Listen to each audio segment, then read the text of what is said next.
Hello and welcome to Bitesized Audio on YouTube.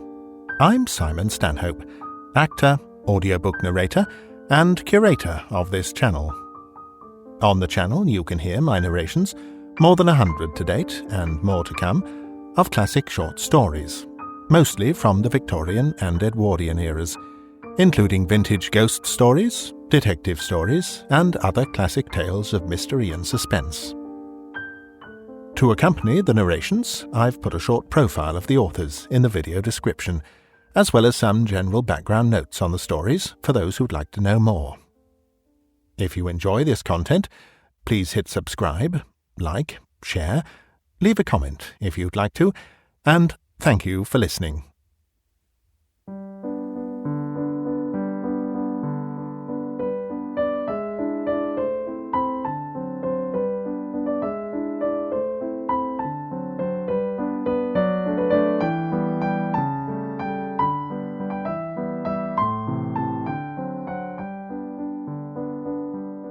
The Phantom Luncheon. "The Smithley Dubbs are in town," said Sir James. "I wish you would show them some attention. Ask them to lunch with you at the Ritz or somewhere." "From the little I've seen of the Smithley Dubbs, I don't think I want to cultivate their acquaintance," said Lady Drakmanton. "They always work for us at election times," said her husband. "I don't suppose they influence very many votes, but they have an uncle who is on one of my ward committees, and another uncle speaks sometimes at some of our less important meetings. Those sort of people expect some return in the shape of hospitality." "Expect it!" exclaimed Lady Drakmanton. "The Mrs. Smithley Dubb do more than that. They almost demand it. They belong to my club, and hang about the lobby just about lunchtime, all three of them, with their tongues hanging out of their mouths, and the six-course look in their eyes. If I were to breathe the word lunch, they would hustle me into a taxi and scream Ritz or Dieudonné's to the driver before I knew what was happening." "All the same, I think you ought to ask them to a meal of some sort," persisted Sir James. "I consider that showing hospitality to the Smithley Dubbs is carrying free food principles to a regrettable extreme," said Lady Drakmanton. "I've entertained the Joneses and the Browns and the Snapheimers and the Lubrikoffs and heaps of others whose names I forget, but I don't see why I should inflict the society of the Mrs. Smithley Dubb on myself for a solid hour. Imagine it, 60 minutes, more or less, of unrelenting gobble and gabble. Why can't you take them on, Milly?" she asked, turning hopefully to her sister. "I don't know them," said Milly hastily. "All the better. You can pass yourself off as me. People say that we are so alike that they can hardly tell us apart. And I've only spoken to these tiresome young women about twice in my life, at committee rooms, and bowed to them in the club. Any of the club page boys will point them out to you. They're always to be found lolling about the hall just before lunchtime." "My dear Betty, don't be absurd," protested Milly. "I've got some people lunching with me at the Carlton tomorrow, and I'm leaving town the day afterwards." "What time is your lunch tomorrow?" asked Lady Drakmanton, reflectively. 2 o'clock, said Milly. "Good," said her sister. "The Smithley Dubbs shall lunch with me tomorrow.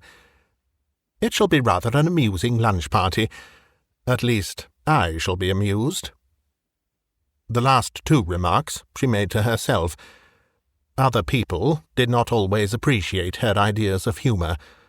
Sir James never did. The next day, Lady Drakmanton made some marked variations in her usual toilet effects. She dressed her hair in an unaccustomed manner, and put on a hat that added to the transformation of her appearance. When she had made 1 or 2 minor alterations, she was sufficiently unlike her usual smart self to produce some hesitation in the greeting which the Mrs. Smithley Dubb bestowed on her in the club lobby. She responded, however, with a readiness which set their doubts at rest. "What is the Carlton like for lunching in?" she asked, breezily. The restaurant received an enthusiastic recommendation from the three sisters. "Let's go and lunch there, shall we?" she suggested, and in a few minutes' time the Smithley Dub mind was contemplating at close quarters a happy vista of baked meats and approved vintage. "Are you going to start with caviar? I am," confided Lady Drakmanton, and the Smithley Dubs started with caviar. The subsequent dishes were chosen in the same ambitious spirit, and by the time they had arrived at the wild duck course, it was beginning to be a rather expensive lunch. The conversation hardly kept pace with the brilliancy of the menu. Repeated references on the part of the guests to the local political conditions and prospects in Sir James's constituency were met with vague ahs and indeeds from Lady Drakmanton, who might have been expected to be specially interested. "I think when the Insurance Act is a little better understood, it will lose some of its present unpopularity," hazarded Cecilia Smithley Dub. "Will it? I dare say. I'm afraid politics don't interest me very much," said Lady Drakmanton. The three Miss Smithley Dubs put down their cups of Turkish coffee and stared. Then they broke into protesting giggles. "Of course you're joking," they said.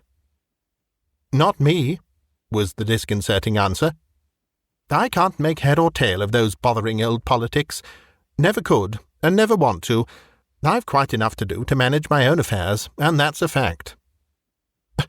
"But," exclaimed Amanda Smithley Dub, with a squeal of bewilderment breaking into her voice, "I was told you spoke so informingly about the Insurance Act at one of our social evenings." It was Lady Drakmanton who stared now.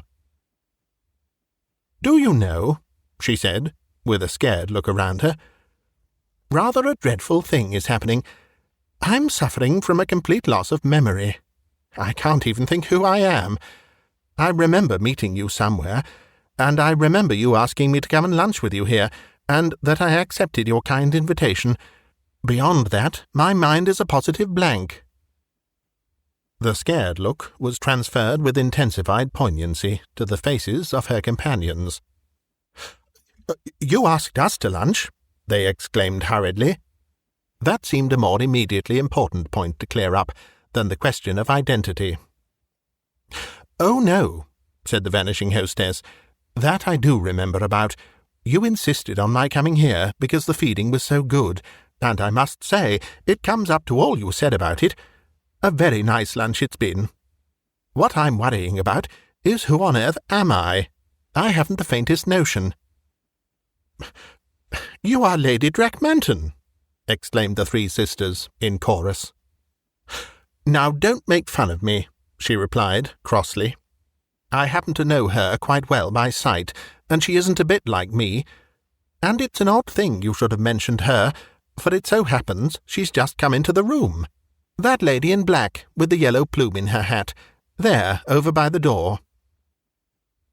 The Smithley Dubs looked in the indicated direction, and the uneasiness in their eyes deepened into horror. In outward appearance, the lady who had just entered the room certainly came rather nearer to their recollection of their member's wife than the individual who was sitting at table with them. "Who are you, then, if that is Lady Drakmanton?" they asked, in panic-stricken bewilderment. "That is just what I don't know," was the answer, "and you don't seem to know much better than I do." "You came up to us in the club." "In what club?" "The New Didactic in Calais Street." "The New Didactic!" exclaimed Lady Drakmanton, with an air of returning illumination. "Thank you so much. Of course, I remember now who I am. I'm Ellen Niggle, of the Ladies' Brass Polishing Guild. The club employs me to come now and then to see to the polishing of the brass fittings. That's how I came to know Lady Drakmanton by sight. She's very often in the club. And you are the ladies who so kindly asked me out to lunch. Funny how it should all have slipped my memory, all of a sudden. The unaccustomed good food and wine must have been too much for me, For the moment, I really couldn't call to mind who I was.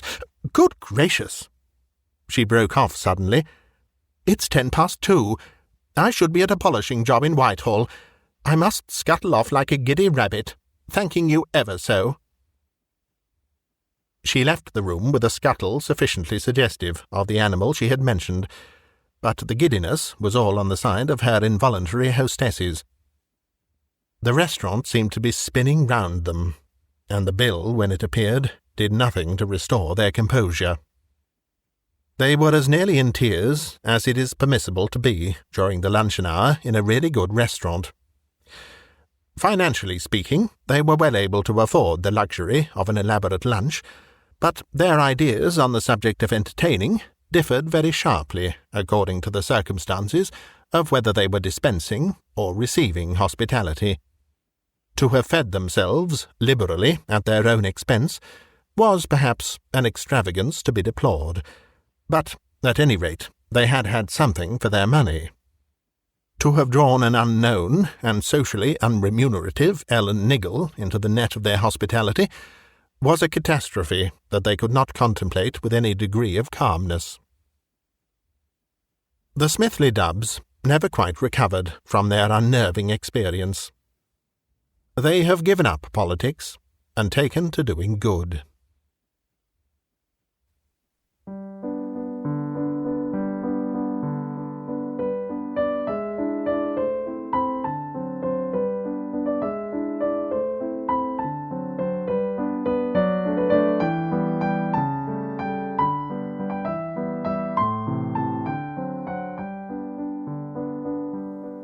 The Seventh Pullet.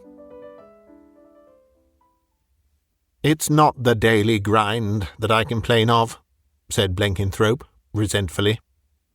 "It's the dull grey sameness of my life outside of office hours. Nothing of interest comes my way, nothing remarkable or out of the common. Even the little things that I do try to find some interest in don't seem to interest other people. Things in my garden, for instance." "The potato that weighed just over 2 pounds," said his friend Gorworth. "Did I tell you about that?" said Blenkinthrope. "I was telling the others in the train this morning. I forgot if I'd told you." "To be exact, you told me that it weighed just under 2 pounds, but I took into account the fact that abnormal vegetables and freshwater fish have an afterlife, in which growth is not arrested." "You're just like the others," said Blenkinthrope, sadly. "You only make fun of it." "The fault is with the potato, not with us," said Gorworth. "We are not in the least interested in it, because it is not in the least interesting. The men you go up in the train with every day are just in the same case as yourself. Their lives are commonplace, and not very interesting to themselves, and they certainly are not going to wax enthusiastic over the commonplace events in other men's lives. Tell them something startling, dramatic, piquant that has happened to yourself or to someone in your family, and you will capture their interest at once. They will talk about you with a certain personal pride to all their acquaintances. Man I know intimately, fellow called Blenkinthrope, lives down my way, had 2 of his fingers clawed clean off by a lobster he was carrying home to supper. Doctor says entire hand may have to come off. Now that is conversation of a very high order. But imagine walking into a tennis club with the remark, 'I know a man who has grown a potato weighing 2¼ pounds.' "But hang it all, my dear fellow," said Blenkinthrope impatiently. "Haven't I just told you that nothing of a remarkable nature ever happens to me?" "Invent something," said Gorworth. Since winning a prize for excellence in scriptural knowledge at a preparatory school, he had felt licensed to be a little more unscrupulous than the circle he moved in. Much might surely be excused to one who, in early life, could give a list of 17 trees mentioned in the Old Testament. "What sort of thing?" asked Blenkinthrope, somewhat snappishly. "A snake got into your hen run yesterday morning and killed 6 out of 7 pullets, first mesmerizing them with its eyes, and then biting them as they stood helpless. The seventh pullet was one of that French sort, with feathers all over its eyes, so it escaped the mesmeric snare, and just flew at what it could see of the snake, and pecked it to pieces. "Thank you," said Blenkinthrope, stiffly. "It's a very clever invention. If such a thing had really happened in my poultry run, I admit I should have been proud and interested to tell people about it. But I'd rather stick to fact, even if it is plain fact." All the same, his mind dwelt wistfully on the story of the seventh pullet. He could picture himself telling it in the train, amid the absorbed interest of his fellow passengers. Unconsciously, all sorts of little details and improvements began to suggest themselves. Wistfulness was still his dominant mood when he took his seat in the railway carriage the next morning.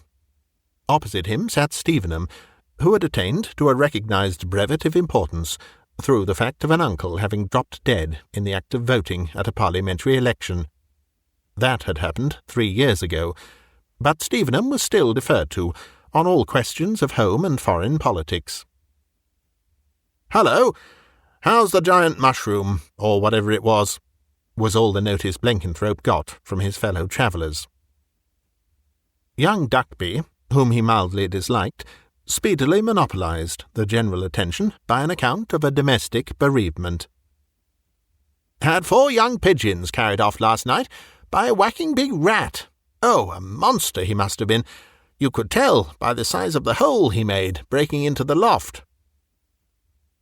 No moderate-sized rat ever seemed to carry out any predatory operations in these regions. They were all enormous in their enormity.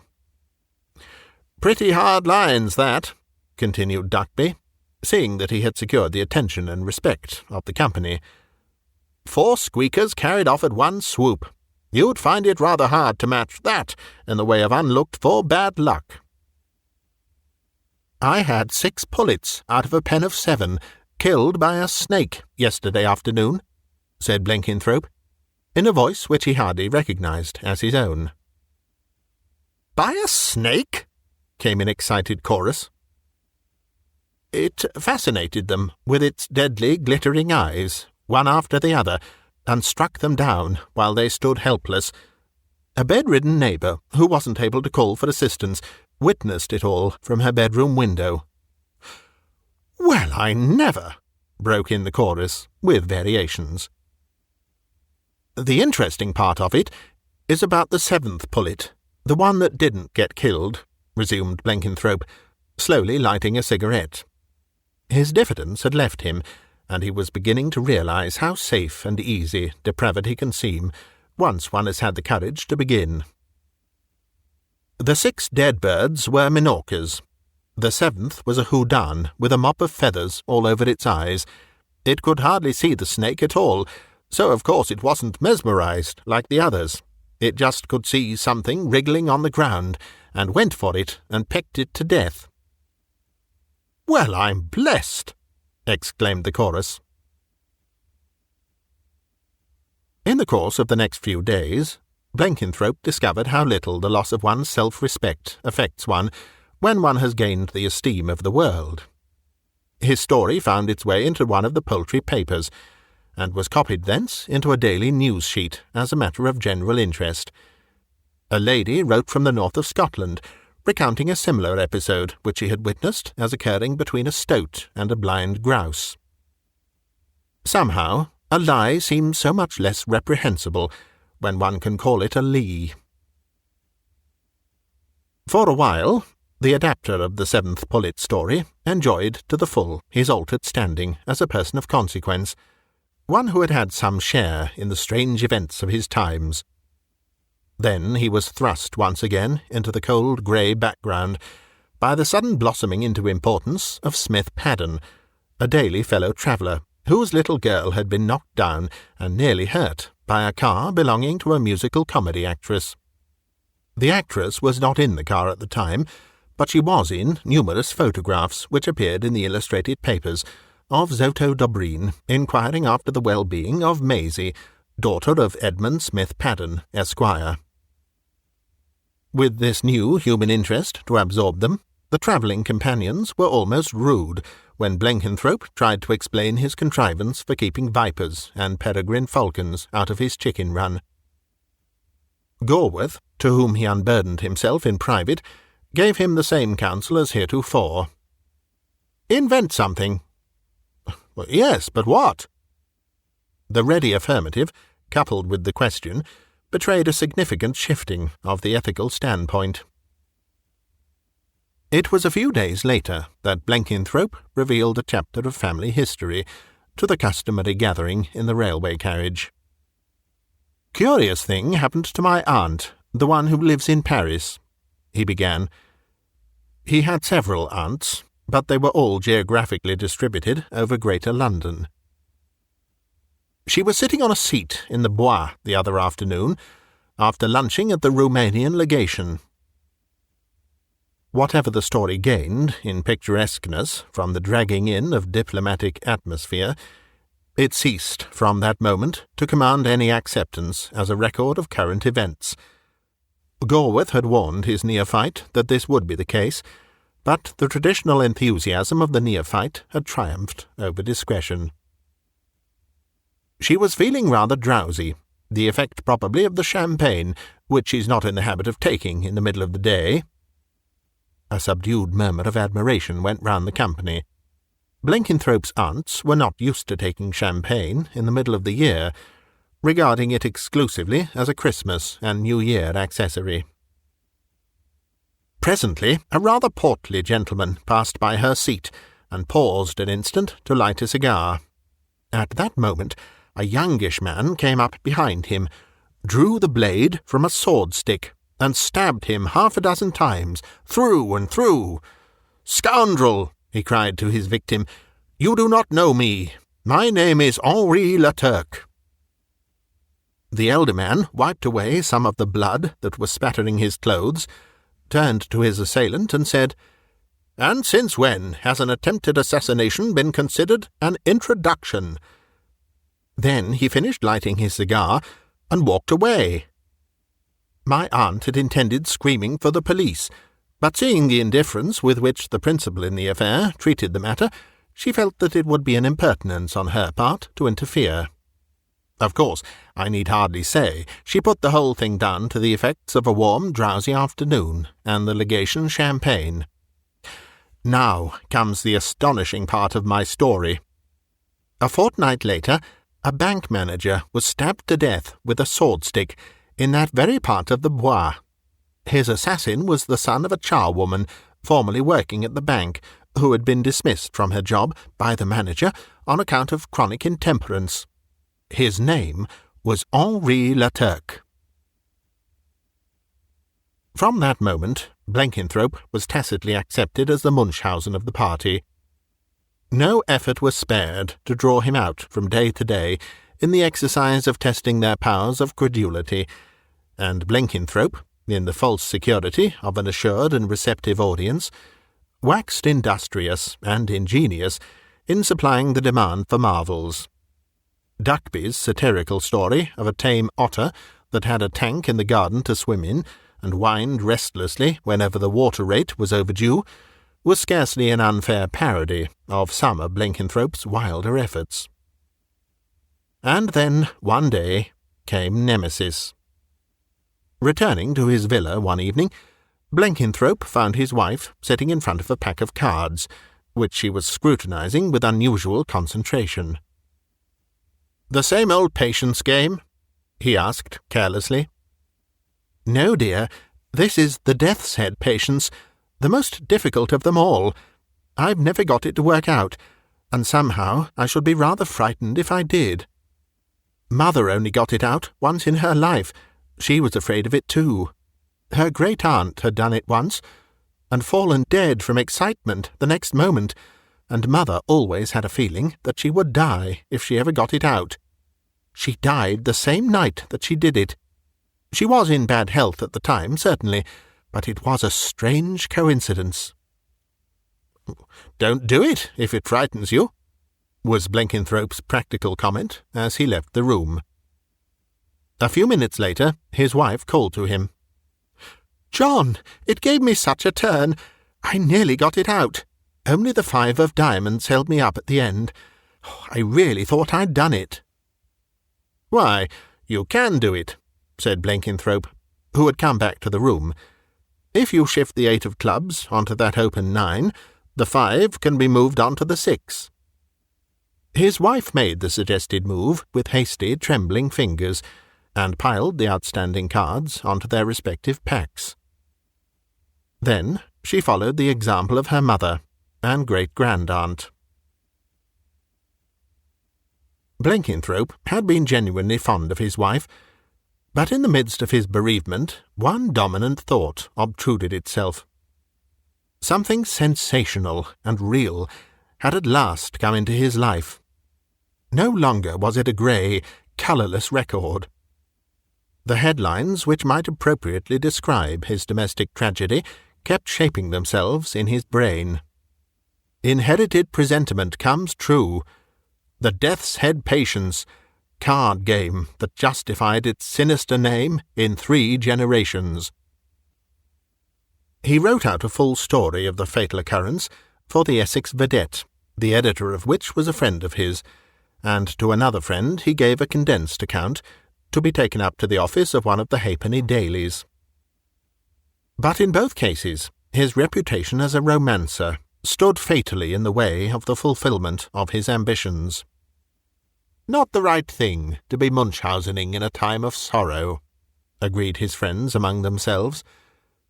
And a brief note of regret at the sudden death of the wife of our respected neighbour, Mr. John Blenkinthrope, from heart failure, appearing in the news column of the local paper, was the forlorn outcome of his visions of widespread publicity. Blenkinthrope shrank from the society of his erstwhile travelling companions, and took to travelling townwards by an earlier train. He sometimes tries to enlist the sympathy and attention of a chance acquaintance in details of the whistling prowess of his best canary, or the dimensions of his largest beetroot. He scarcely recognises himself as the man who was once spoken about and pointed out as the owner of the Seventh Pullet.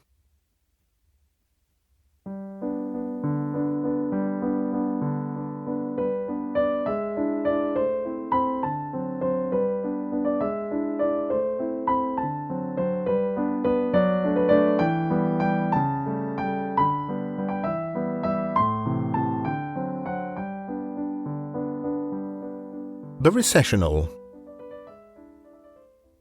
Clovis sat in the hottest zone but 2 of a Turkish bath, alternately inert in statuesque contemplation and rapidly manoeuvring a fountain pen over the pages of a notebook. "Don't interrupt me with your childish prattle," he observed to Bertie Van Tahn, who had slung himself languidly into a neighbouring chair and looked conversationally inclined. "I'm writing deathless verse." Bertie looked interested. "I say, what a boon you would be to portrait painters if you really got to be notorious as a poetry writer. If they couldn't get your likeness hung in the Academy as Clovis Sangrail, Esquire, at work on his latest poem, they could slip you in as a study of the nude, or Orpheus descending into Jermyn Street. They always complain that modern dress handicaps them, whereas a towel and a fountain pen—" "It was Mrs. Packletide's suggestion that I should write this thing," said Clovis, ignoring the bypaths to fame that Bertie Van Tahn was pointing out to him. "You see, Luna Bimberton had a coronation ode accepted by the New Infancy, a paper that has been started with the idea of making the New Age seem elderly and hidebound." "So clever of you, dear Luna," the Packletide remarked when she had read it. "Of course, anyone could write a coronation ode, but no one else would have thought of doing it." Luna protested that these things were extremely difficult to do, and gave us to understand that they were more or less the province of a gifted few. Now, the Packletide has been rather decent to me in many ways, a sort of financial ambulance, you know, that carries you off the field when you're hard hit, which is a frequent occurrence with me, and I've no use whatever for Luna Bimberton. So I chipped in and said I could turn out that sort of stuff by the square yard if I gave my mind to it. Luna said I couldn't, and we got bets on, and between you and me, I think the money's fairly safe. Of course, one of the conditions of the wager is that the thing has to be published in something or other, local newspapers barred. But Mrs. Packletide has endeared herself by many little acts of thoughtfulness to the editor of the Smoky Chimney, so if I can hammer out anything at all approaching the level of the usual ode output, we ought to be all right. So far I'm getting along so comfortably that I begin to be afraid that I must be one of the gifted few. "It's rather late in the day for a coronation ode, isn't it?" said Bertie. "Of course," said Clovis. "This is going to be a Durbar recessional, the sort of thing that you can keep by you for all time, if you want to." "Now I understand your choice of a place to write it in," said Bertie Van Tahn, with the air of one who has suddenly unravelled a hitherto obscure problem. "You want to get the local temperature." "I came here to get freedom from the inane interruptions of the mentally deficient," said Clovis, "but it seems I asked too much of fate." Bertie Van Tahn prepared to use his towel as a weapon of precision, but reflecting that he had a good deal of unprotected coastline himself, and that Clovis was equipped with a fountain pen as well as a towel, he relapsed pacifically into the depths of his chair. "May one hear extracts from the immortal work?" he asked. "I promise that nothing that I hear now shall prejudice me against borrowing a copy of the Smoky Chimney at the right moment." "It's rather like casting pearls into a trough," remarked Clovis pleasantly, "but I don't mind reading you bits of it. It begins with a general dispersal of the Durbar participants. Back to their homes in Himalayan heights, the stale, pale elephants of Cooch Behar roll like great galleons on a tideless sea. "I don't believe Cooch Behar is anywhere near the Himalayan region," interrupted Bertie. "You ought to have an atlas on hand when you do this sort of thing. And why stale and pale?" "After the late hours and the excitement, of course," said Clovis. "And I said their homes were in the Himalayas. You can have Himalayan elephants in Cooch Behar, I suppose, just as you have Irish-bred horses running at Ascot." "You said they were going back to the Himalayas," objected Bertie. "Well, they would naturally be sent home to recuperate. It's the usual thing out there to turn elephants loose in the hills, just as we put horses out to grass in this country." Clovis could at least flatter himself that he had infused some of the reckless splendour of the East into his mendacity. "Is it all going to be in blank verse?" asked the critic. "Of course not. Durbar comes at the end of the fourth line." "That seems so cowardly. However, it explains why you pitched on Cooch Behar." "There is more connection between geographical place names and poetical inspiration than is generally recognised. One of the chief reasons why there are so few really great poems about Russia in our language is that you can't possibly get a rhyme to names like Smolensk and Tobolsk and Minsk." Clovis spoke with the authority of one who has tried. "Of course, you could rhyme Omsk with Tomsk," he continued. "In fact, they seem to be there for that purpose, but the public wouldn't stand that sort of thing indefinitely." "The public will stand a good deal," said Bertie malevolently. "And so small a proportion of it knows Russian that you could always have an explanatory footnote asserting that the last three letters in Smolensk are not pronounced. It's quite as believable as your statement about putting elephants out to grass in the Himalayan range." "I've got rather a nice bit," resumed Clovis with unruffled serenity, "giving an evening scene on the outskirts of a jungle village, where the coiled cobra in the gloaming gloats, and prowling panthers stalk the wary goats."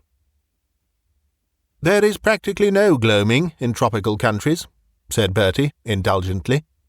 "But I like the masterly reticence with which you treat the cobra's motive for gloating. The unknown is proverbially the uncanny. I can picture nervous readers of the Smoky Chimney keeping the light turned on in their bedrooms all night, out of sheer sickening uncertainty as to what the cobra might have been gloating about." "Cobras gloat naturally," said Clovis. just as wolves are always ravening from mere force of habit, even after they've hopelessly overeaten themselves.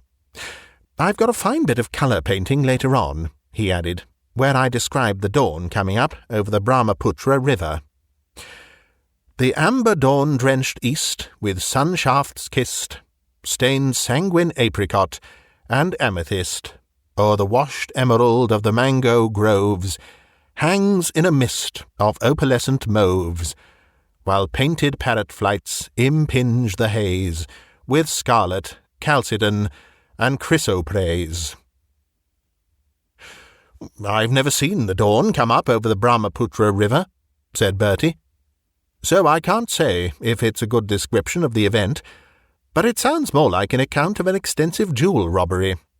Anyhow, the parrots give a good useful touch of local colour. I suppose you've introduced some tigers into the scenery. An Indian landscape would have rather a bare, unfinished look without a tiger or two in the middle distance." "I've got a hen tiger somewhere in the poem," said Clovis, hunting through his notes. "Here she is. The tawny tigress, mid the tangled teak, drags to her purring cubs' enraptured ears the harsh death rattle in the pea-fowl's beak, a jungle lullaby of blood and tears." Bertie Van Tahn rose hurriedly from his recumbent position and made for the glass door leading into the next compartment. "I think your idea of home life in the jungle is perfectly horrid," he said. "The cobra was sinister enough, but the improvised rattle in the tiger nursery is the limit. If you're going to make me turn hot and cold all over, I may as well go into the steam room at once." "Just listen to this line," said Clovis. "It would make the reputation of any ordinary poet. And overhead, the pendulum-patient punkah, parent of still-born breeze."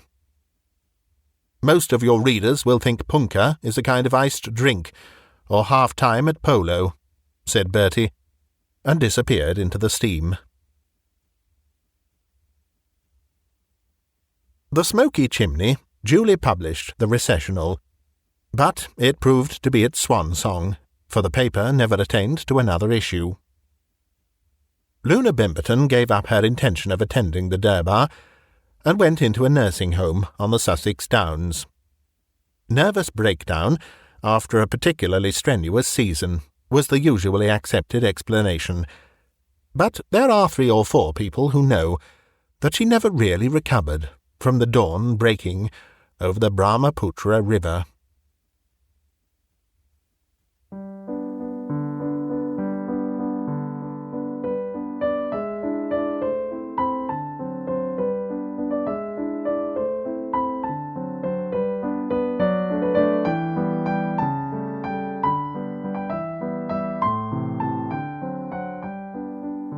Mrs. Packletide's Tiger. It was Mrs. Packletide's pleasure and intention that she should shoot a tiger. Not that the lust to kill had suddenly descended on her, or that she felt that she would leave India safer and more wholesome than she had found it, with 1 fraction less of wild beast per million of inhabitants.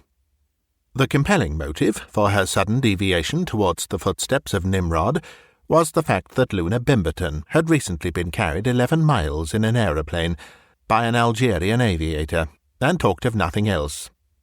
Only a personally procured tiger skin and a heavy harvest of press photographs could successfully counter that sort of thing. Mrs. Packletide had already arranged in her mind the lunch she would give at her house in Curzon Street, ostensibly in Luna Bimberton's honour, with a tiger-skin rug occupying most of the foreground and all of the conversation. She had also already designed in her mind the tiger-claw brooch that she was going to give Luna Bimberton on her next birthday. In a world that is supposed to be chiefly swayed by hunger and by love, Mrs. Packletide was an exception. Her movements and motives were largely governed by dislike of Luna Bimberton. Circumstances proved propitious. Mrs. Packletide had offered 1,000 rupees for the opportunity of shooting a tiger without overmuch risk or exertion. and it so happened that a neighbouring village could boast of being the favoured rendezvous of an animal of respectable antecedents, which had been driven by the increasing infirmities of age to abandon game-killing and confine its appetite to the smaller domestic animals. The prospect of earning the 1,000 rupees had stimulated the sporting and commercial instinct of the villagers. Children were posted night and day on the outskirts of the local jungle to head the tiger back in the unlikely event of his attempting to roam away to fresh hunting grounds, and the cheaper kind of goats were left about with elaborate carelessness to keep him satisfied with his present quarters. The one great anxiety was lest he should die of old age before the date appointed for the Memsahib's shoot. Mothers carrying their babies home through the jungle after the day's work in the fields hushed their singing, lest they might curtail the restful sleep of the venerable herd-robber. The great night duly arrived, moonlit and cloudless. A platform had been constructed in a comfortable and conveniently placed tree, and thereon crouched Mrs. Packletide and her paid companion, Miss Mebbin. A goat, gifted with a particularly persistent bleat, such as even a partially deaf tiger might be reasonably expected to hear on a still night, was tethered at the correct distance. With an accurately sighted rifle and a thumbnail pack of patience cards, the sportswoman awaited the coming of the quarry. "I suppose we are in some danger," said Miss Mebbin. She was not actually nervous about the wild beast, but she had a morbid dread of performing an atom more service than she had been paid for. "Nonsense," said Mrs. Packletide. "It's a very old tiger. It couldn't spring up here, even if it wanted to."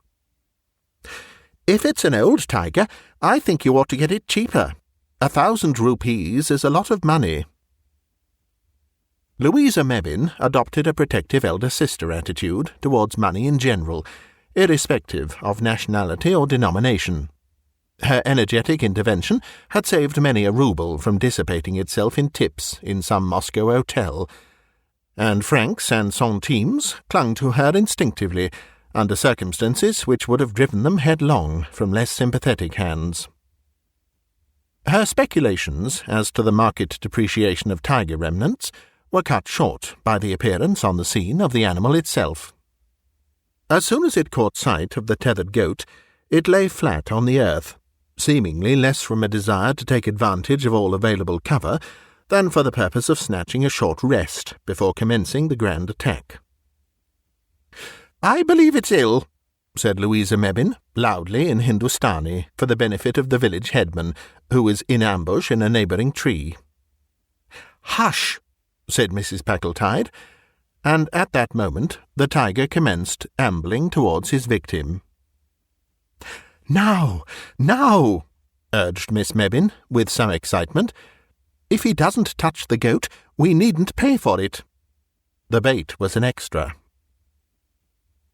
The rifle flashed out with a loud report, and the great tawny beast sprang to one side, and then rolled over in the stillness of death. In a moment a crowd of excited natives had swarmed onto the scene, and their shouting speedily carried the glad news to the village, where a thumping of tom-toms took up the chorus of triumph. And their triumph and rejoicing found a ready echo in the heart of Mrs. Packletide. Already that luncheon party in Curzon Street seemed immeasurably nearer. It was Louisa Mebbin who drew attention to the fact that the goat was in death throes from a mortal bullet wound, while no trace of the rifle's deadly work could be found on the tiger.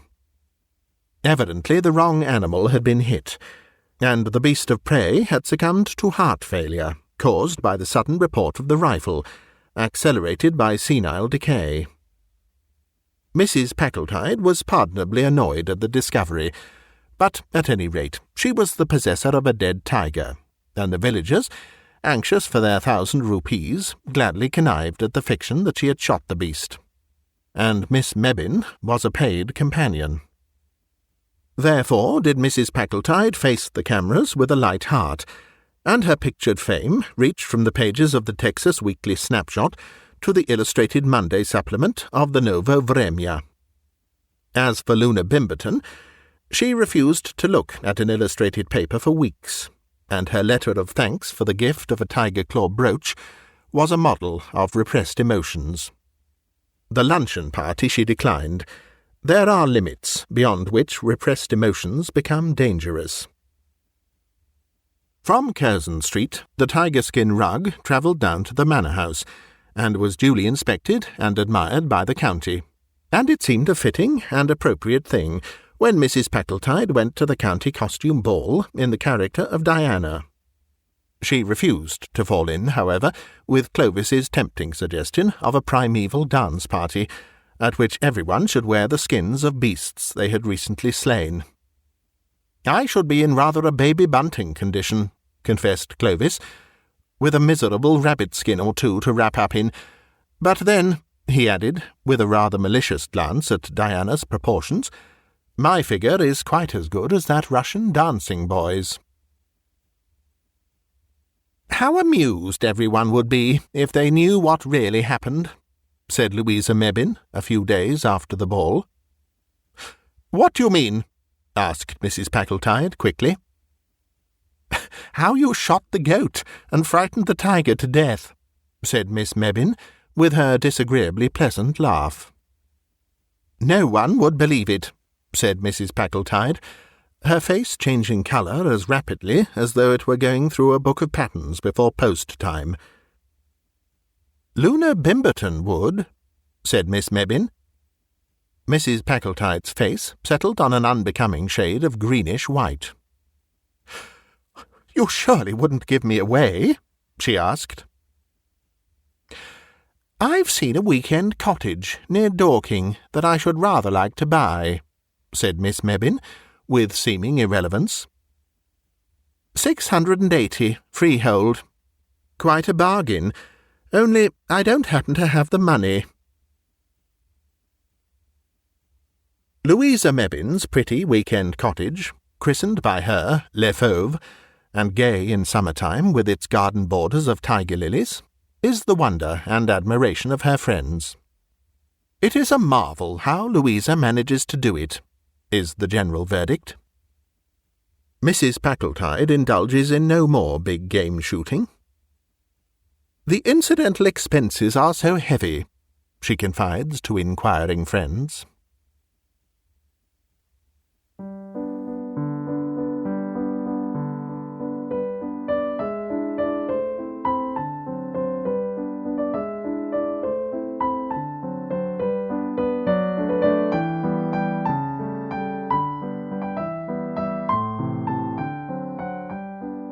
The Schartz-Metterklume Method.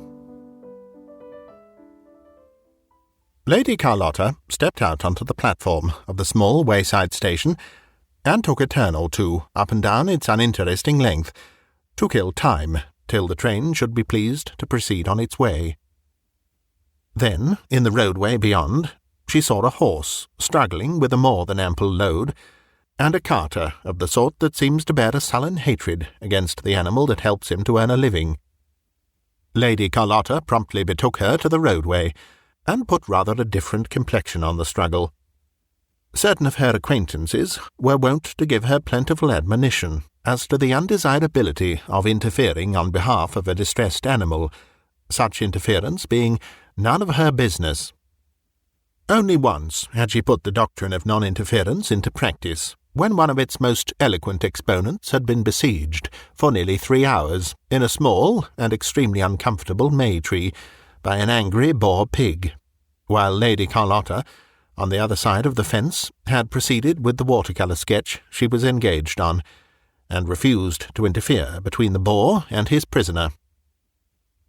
It is to be feared that she lost the friendship of the ultimately rescued lady. On this occasion, she merely lost the train, which gave way to the first sign of impatience it had shown throughout the journey, and steamed off without her. She bore the desertion with philosophical indifference. Her friends and relations were thoroughly well used to the fact of her luggage arriving without her. She wired a vague, non-committal message to her destination to say that she was coming on by another train. Before she had time to think what her next move might be, she was confronted by an imposingly attired lady, who seemed to be taking a prolonged mental inventory of her clothes and looks. "You must be Miss Hope, the governess I've come to meet," said the apparition, in a tone that admitted of very little argument. "Very well, if I must, I must," said Lady Carlotta to herself, with dangerous meekness. "I am Mrs. Quabarl," continued the lady. "And where, pray, is your luggage?" "It's gone astray," said the alleged governess, falling in with the excellent rule of life that the absent are always to blame. The luggage had, in point of fact, behaved with perfect correctitude. "I've just telegraphed about it," she added, with a nearer approach to truth. "How provoking," said Mrs. Quabarl. "These railway companies are so careless. However, my maid can lend you things for the night." And she led the way to her car. During the drive to the Quabarl mansion, Lady Carlotta was impressively introduced to the nature of the charge that had been thrust upon her. She learned that Claude and Wilfred were delicate, sensitive young people, that Irene had the artistic temperament highly developed, and that Viola was something or other else of a mould equally commonplace among children of that class and type in the 20th century. "I wish them not only to be taught," said Mrs. Quabarl, "but interested in what they learn. In their history lessons, for instance, you must try to make them feel that they are being introduced to the life stories of men and women who really lived, not merely committing a mass of names and dates to memory. French, of course, I shall expect you to talk at meal-times several days in the week." "I shall talk French 4 days of the week, and Russian in the remaining 3. "Russian? My dear Miss Hope, no one in the house speaks or understands Russian." "That will not embarrass me in the least," said Lady Carlotta coldly.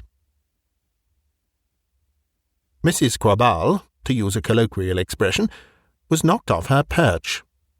She was one of those imperfectly self-assured individuals who are magnificent and autocratic as long as they are not seriously opposed. The least show of unexpected resistance goes a long way towards rendering them cowed and apologetic. When the new governess failed to express wondering admiration of the large, newly purchased, and expensive car, and lightly alluded to the superior advantages of 1 or 2 makes which had just been put on the market, the discomfiture of her patroness became almost abject. Her feelings were those which might have animated a general of ancient warfaring days, on beholding his heaviest battle elephant ignominiously driven off the field by slingers and javelin-throwers. At dinner that evening, although reinforced by her husband, who usually duplicated her opinions and lent her moral support generally, Mrs. Quabarl regained none of her lost ground. The governess not only helped herself well and truly to wine, but held forth with considerable show of critical knowledge on various vintage matters, concerning which the Quabarls were in no wise able to pose as authorities. Previous governesses had limited their conversation on the wine topic to a respectful and doubtless sincere expression of a preference for water. When this one went as far as to recommend a wine firm in whose hands you could not go very far wrong, Mrs. Quabarl thought it time to turn the conversation into more usual channels. "We got very satisfactory references about you from Canon Teep," she observed. "A very estimable man, I should think. Drinks like a fish and beats his wife, otherwise a very lovable character," said the governess, imperturbably. "My dear Miss Hope, I trust you are exaggerating," exclaimed the Quabarls in unison. "One must in justice admit that there is some provocation," continued the romancer. "Mrs. Teep is quite the most irritating bridge player that I have ever sat down with. Her leads and declarations would condone a certain amount of brutality in her partner, but to souse her with the contents of the only soda-water siphon in the house on a Sunday afternoon, when one couldn't get another, argues an indifference to the comfort of others, which I cannot altogether overlook. You may think me hasty in my judgments, but it was practically on account of the siphon incident that I left." "We will talk of this some other time," said Mrs. Quabarl hastily. "I shall never allude to it again," said the governess, with decision. Mr. Quabarl made a welcome diversion by asking what studies the new instructress proposed to inaugurate on the morrow. "History, to begin with," she informed him. "Ah, history," he observed sagely. "Now, in teaching them history, you must take care to interest them in what they learn. You must make them feel that they are being introduced to the life stories of men and women who really lived." "I've told her all that," interposed Mrs. Quabarl. "I teach history on the Schartz-Metterklume Method," said the governess loftily. "Ah, yes," said her listeners, thinking it expedient to assume an acquaintance at least with the name. "What are you children doing out here?" demanded Mrs. Quabarl the next morning, on finding Irene sitting rather glumly at the head of the stairs, while her sister was perched in an attitude of depressed discomfort on the window-seat behind her, with a wolfskin rug almost covering her. "We are having a history lesson," came the unexpected reply. "I'm supposed to be Rome, and Viola up there is the she-wolf. Not a real wolf, but the figure of one that the Romans used to set store by. I forget why. Claude and Wilfrid have gone to fetch the shabby women." "The shabby women?" "Yes, they've got to carry them off. They didn't want to, but Miss Hope got one of Father's fives bats and said she'd give them a number 9 spanking if they didn't, so they've gone to do it." A loud, angry screaming from the direction of the lawn drew Mrs. Quabarl thither in hot haste, fearful lest the threatened castigation might even now be in process of infliction. The outcry, however, came principally from the 2 small daughters of the lodge-keeper, who were being hauled and pushed towards the house by the panting and dishevelled Claude and Wilfrid, whose task was rendered even more arduous by the incessant, if not very effectual, attacks of the captured maiden's small brother. The governess, fives-bat in hand, sat negligently on the stone balustrade, presiding over the scene with the cold impartiality of a goddess of battles. A furious and repeated chorus of "I'll tell mother" rose from the lodge children, but the lodge mother, who was hard of hearing, was for the moment immersed in the preoccupation of her wash-tub. After an apprehensive glance in the direction of the lodge, the good woman was gifted with the highly militant temper which is sometimes the privilege of deafness. Mrs. Quabarl flew indignantly to the rescue of the struggling captives. "Wilfrid, Claude, let those children go at once. Miss Hope, what on earth is the meaning of this scene?" "Early Roman history. The Sabine women, don't you know? It's the Schartz-Metterklume method to make children understand history by acting it themselves. Fixes it in their memory, you know. Of course, if, thanks to your interference, your boys go through life thinking that the Sabine women ultimately escaped, I really cannot be held responsible." "You may be very clever and modern, Miss Hope," said Mrs. Quabarl firmly, "but I should like you to leave here by the next train. Your luggage will be sent after you as soon as it arrives." "I'm not certain exactly where I shall be for the next few days," said the dismissed instructress of youth. "You might keep my luggage till I wire my address. There are only a couple of trunks, and some golf clubs, and a leopard cub." "A leopard cub?" gasped Mrs. Quabarl. Even in her departure, this extraordinary person seemed destined to leave a trail of embarrassment behind her. "Well, it's rather left off being a cub. It's more than half-grown, you know. A fowl every day and a rabbit on Sundays is what it usually gets. Raw beef makes it too excitable. Don't trouble about getting the car for me. I'm rather inclined for a walk." And Lady Carlotta strode out of the Quabarl horizon. The advent of the genuine Miss Hope, who had made a mistake as to the day on which she was due to arrive, caused a turmoil which that good lady was quite unused to inspiring. Obviously the Quabarl family had been woefully befooled. but a certain amount of relief came with the knowledge. "How very tiresome for you, dear Carlotta," said her hostess, when the overdue guest ultimately arrived. "How very tiresome, losing your train and having to stop overnight in a strange place." "Oh dear, no," said Lady Carlotta.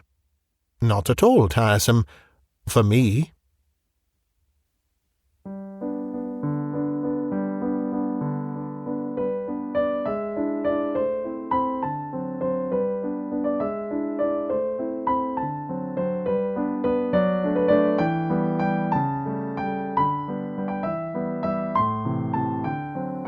The Disappearance of Crispina Umberleigh.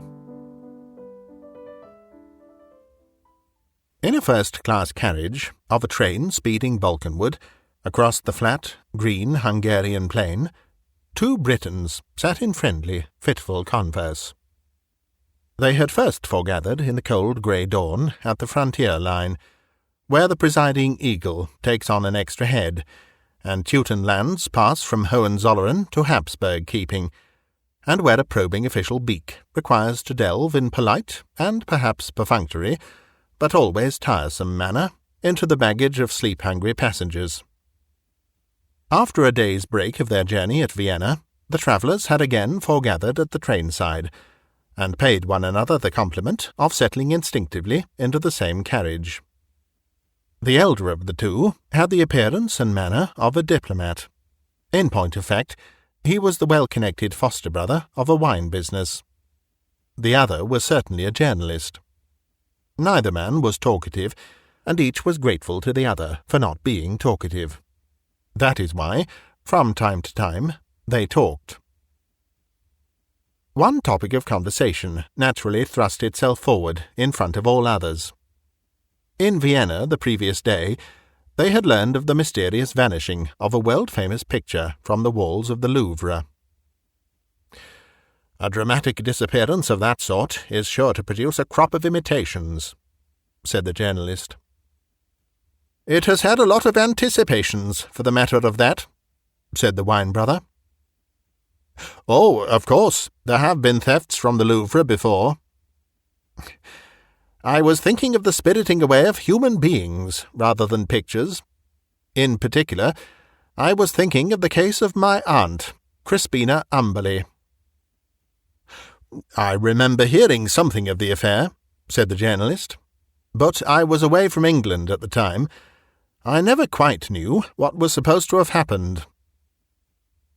"You may hear what really happened, if you will respect it as a confidence," said the wine merchant. "In the first place, I may say that the disappearance of Mrs. Umberleigh was not regarded by the family entirely as a bereavement. My uncle, Edward Umberleigh, was not by any means a weak-kneed individual. In fact, in the world of politics he had to be reckoned with more or less as a strong man. But he was unmistakably dominated by Crispina. Indeed, I never met any human being who was not frozen into subjection when brought into prolonged contact with her. Some people are born to command. Crispina, Mrs. Umberleigh, was born to legislate, codify, administrate, censor, license, ban, execute, and sit in judgment generally. If she was not born with that destiny, she adopted it at an early age. From the kitchen regions upwards, everyone in the household came under her despotic sway, and stayed there with the submissiveness of molluscs involved in a glacial epoch. As a nephew, on a footing of only occasional visits, she affected me merely as an epidemic, disagreeable while it lasted, but without any permanent effect. But her own sons and daughters stood in mortal awe of her. Their studies, friendships, diet, amusements, religious observances, and way of doing their hair were all regulated and ordained according to the august lady's will and pleasure. This will help you to understand the sensation of stupefaction which was caused in the family when she unobtrusively and inexplicably vanished. It was as though St. Paul's Cathedral or the Piccadilly Hotel had disappeared in the night, leaving nothing but an open space to mark where it had stood. As far as was known, nothing was troubling her, In fact, there was much before her to make life particularly well worth living. The youngest boy had come back from school with an unsatisfactory report, and she was to have sat in judgment on him the very afternoon of the day she disappeared. If it had been he who had vanished in a hurry, one could have supplied the motive. Then she was in the middle of a newspaper correspondence with a rural dean, in which she had already proved him guilty of heresy, inconsistency, and unworthy quibbling, and no ordinary consideration would have induced her to discontinue the controversy. Of course, the matter was put in the hands of the police, but as far as possible it was kept out of the papers, and the generally accepted explanation of her withdrawal from her social circle was that she had gone into a nursing home. "And what was the immediate effect on the home circle?" asked the journalist. All the girls bought themselves bicycles.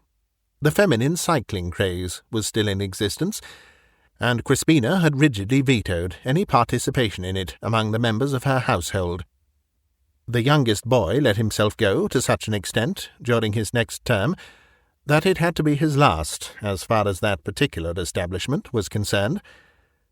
The elder boys propounded a theory that their mother might be wandering somewhere abroad, and searched for her assiduously, chiefly, it must be admitted, in a class of Montmartre resort where it was extremely improbable that she would be found.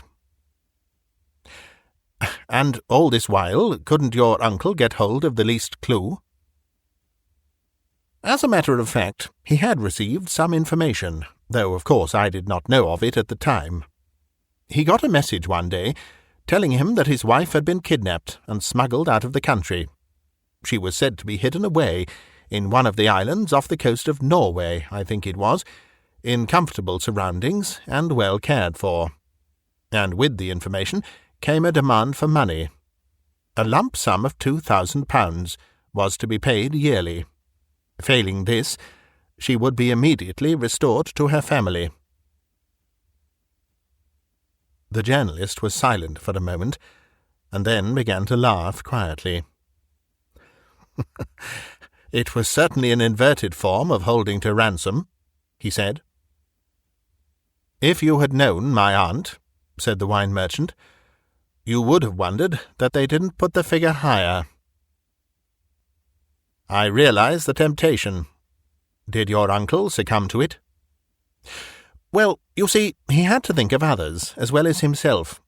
For the family to have gone back into the Crispina thraldom after having tasted the delights of liberty would have been a tragedy, and there were even wider considerations to be taken into account. Since his bereavement, he had unconsciously taken up a far bolder and more initiatory line in public affairs, and his popularity and influence had increased correspondingly. From being merely a strong man in the political world, he began to be spoken of as the strong man. All this he knew would be jeopardized if he once more dropped into the social position of the husband of Mrs. Umberleigh. He was a rich man, and the £2,000 a year, though not exactly a flea-bite, did not seem an extravagant price to pay for the boarding out of Crispina. Of course, he had severe qualms of conscience about the arrangement. Later on, when he took me into his confidence, he told me that in paying the ransom, or hush money, as I should have called it, he was partly influenced by the fear that if he refused it, the kidnappers might have vented their rage and disappointment on their captive. It was better, he said, to think of her being well cared for as a highly valued paying guest in one of the Lofoden Islands than to have her struggling miserably home in a maimed and mutilated condition. Anyway, he paid the yearly instalment as punctually as one pays a fire insurance, and with equal promptitude there would come an acknowledgment of the money and a brief statement to the effect that Crispina was in good health and fairly cheerful spirits. One report even mentioned that she was busying herself with a scheme for proposed reforms in church management to be pressed on the local pastorate.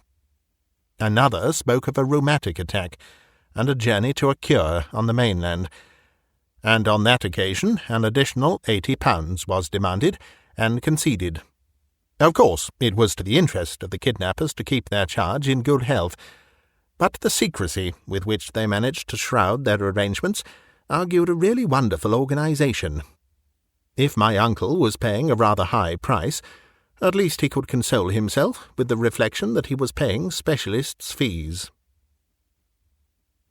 "Meanwhile, had the police given up all attempts to track the missing lady?" asked the journalist. "Not entirely. They came to my uncle from time to time to report on clues which they thought might yield some elucidation as to her fate or whereabouts. But I think they had their suspicions that he was possessed of more information than he had put at their disposal. And then, after a disappearance of more than 8 years, Crispina returned with dramatic suddenness to the home she had left so mysteriously." "She had given her captors the slip?" "She had never been captured. Her wandering away had been caused by a sudden and complete loss of memory. She usually dressed rather in the style of a superior kind of charwoman, and it was not so very surprising that she should have imagined that she was one, and still less that people should accept her statement and help her to get work. She had wandered as far afield as Birmingham, and found fairly steady employment there, her energy and enthusiasm in putting people's rooms in order counterbalancing her obstinate and domineering characteristics. It was the shock of being patronisingly addressed as "my good woman" by a curate who was disputing with her where the stove should be placed in a parish concert hall that led to the sudden restoration of her memory. "I think you forget who you are speaking to," she observed, crushingly, which was rather unduly severe, considering she had only just remembered it herself. "But," exclaimed the journalist, the Lofoden Island people, who had they got hold of?" "A purely mythical prisoner. It was an attempt, in the first place, by someone who knew something of the domestic situation, probably a discharged valet, to bluff a lump sum out of Edward Umberleigh before the missing woman turned up. The subsequent yearly instalments were an unlooked-for increment to the original haul."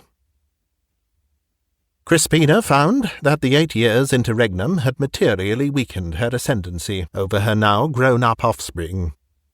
Her husband, however, never accomplished anything great in the political world after her return. The strain of trying to account satisfactorily for an unspecified expenditure of £16,000, spread over 8 years, sufficiently occupied his mental energies. Here is Belgrade, and another custom house.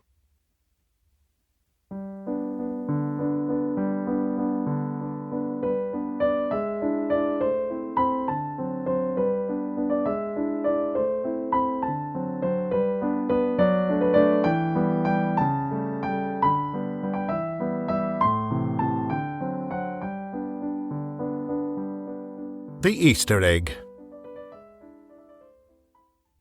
It was distinctly hard lines for Lady Barbara, who came of good fighting stock, and was one of the bravest women of her generation, that her son should be so undisguisedly a coward.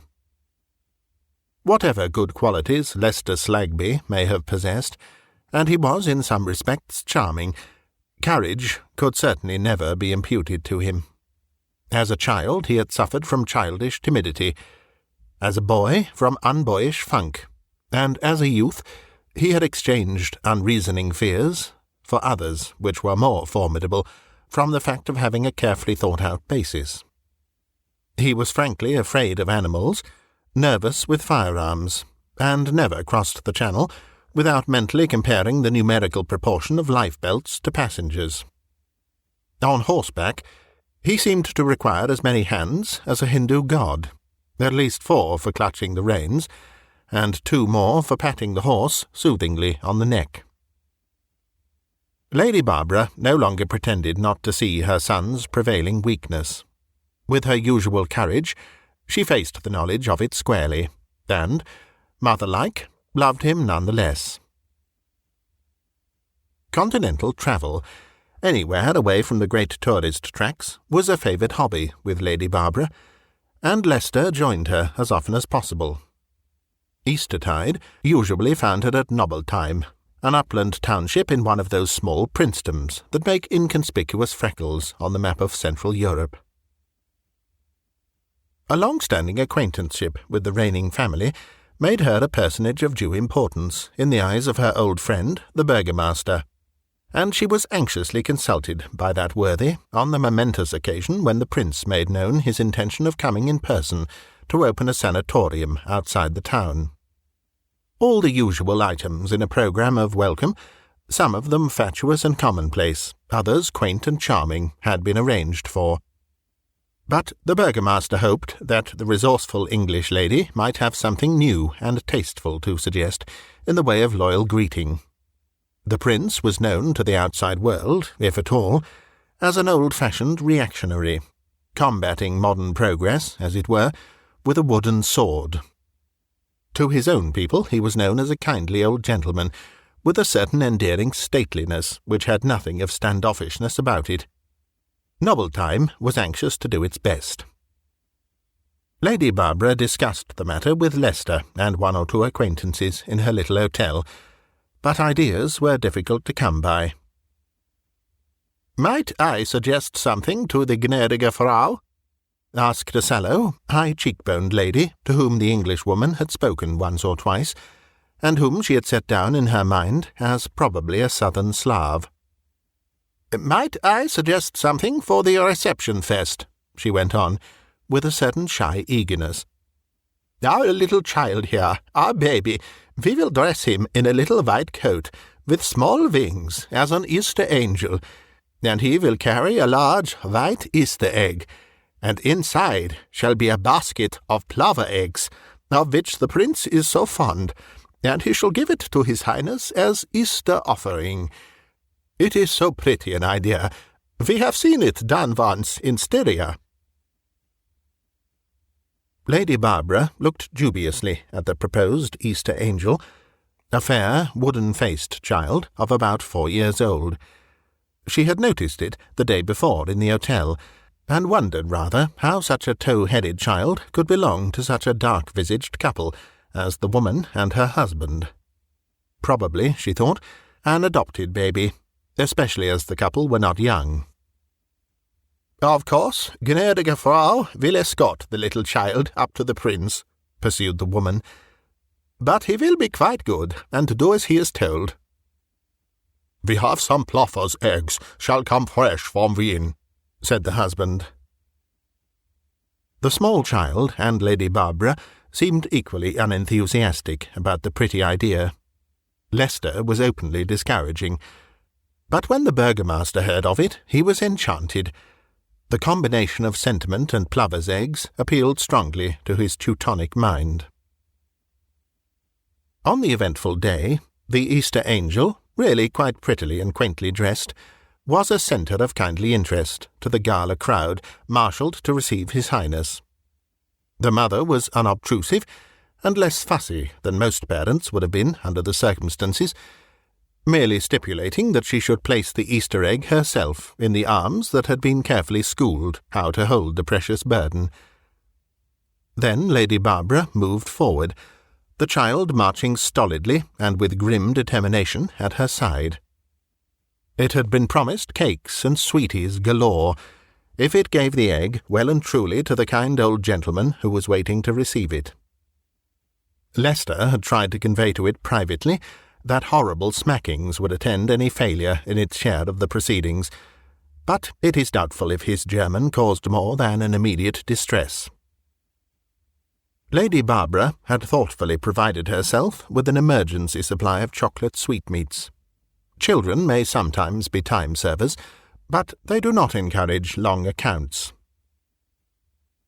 As they approached nearer to the princely dais, Lady Barbara stood discreetly aside, and the stolid-faced infant walked forward alone, with staggering but steadfast gait, encouraged by a murmur of elderly approval. Leicester, standing in the front row of the onlookers, turned to scan the crowd for the beaming faces of the happy parents. In a side road, which led to the railway station, he saw a cab. Entering the cab, with every appearance of furtive haste, were the dark-visaged couple who had been so plausibly eager for the pretty idea. The sharpened instinct of cowardice lit up the situation to him in one swift flash. The blood roared and surged to his head, as though thousands of floodgates had been opened in his veins and arteries, and his brain was the common sluice in which all the torrents met. He saw nothing but a blur around him. Then the blood ebbed away in quick waves, till his very heart seemed drained and empty, and he stood nervelessly, helplessly, dumbly watching the child, bearing its accursed burden with slow, relentless steps, nearer and nearer to the group that waited sheep-like to receive him. A fascinated curiosity compelled Lester to turn his head towards the fugitives. The cab had started at hot pace in the direction of the station. The next moment, Lester was running faster than any of those present had ever seen a man run. And he was not running away. For that stray fraction of his life, some unwonted impulse beset him, some hint of the stock he came from, and he ran unflinchingly towards danger. He stooped and clutched at the Easter egg, as one tries to scoop up the ball in rugby football. What he meant to do with it, he had not considered. The thing was to get it. But the child had been promised cakes and sweetmeats if it safely gave the egg into the hands of the kindly old gentleman. It uttered no scream, but it held to its charge with limpet grip. Lester sank to his knees, tugging savagely at the tightly clasped burden, and angry cries rose from the scandalized onlookers. A questioning, threatening ring formed round him, then shrank back in recoil as he shrieked out one hideous word. Lady Barbara heard the word, and saw the crowd race away like scattered sheep, saw the prince forcibly hustled away by his attendants. Also, she saw her son lying prone in an agony of overmastering terror, his spasm of daring shattered by the child's unexpected resistance, still clutching frantically as though for safety at that white satin gewgaw, unable to crawl even from its deadly neighbourhood, able only to scream and scream and scream. In her brain she was dimly conscious of balancing, or striving to balance, the abject shame which had him now in thrall, against the one compelling act of courage which had flung him grandly and madly onto the point of danger. It was only for the fraction of a minute that she stood watching the two entangled figures, the infant with its woodenly obstinate face and body tense with dogged resistance, and the boy limp and already nearly dead with a terror that almost stifled his screams. And over them the long gala streamers, flapping gaily in the sunshine. She never forgot the scene. But then it was the last she ever saw. Lady Barbara carries her scarred face with its sightless eyes as bravely as ever in the world. But at Eastertide her friends are careful to keep from her ears any mention of the children's Easter symbol.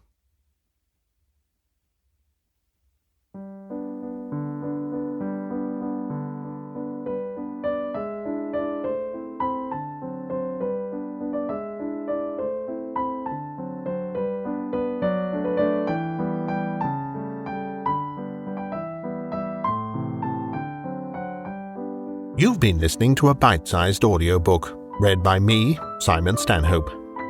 If you'd like to help me to keep producing new content, you can find links in the video description to my Patreon page, or to buy me a coffee. Another way to support me is through my Bandcamp page, bitesizedaudio.bandcamp.com, where you can hear my narrations of many more classic short stories, and you can also purchase and download them to keep. This recording is copyright Bitesized Audio 2023. Thank you for listening.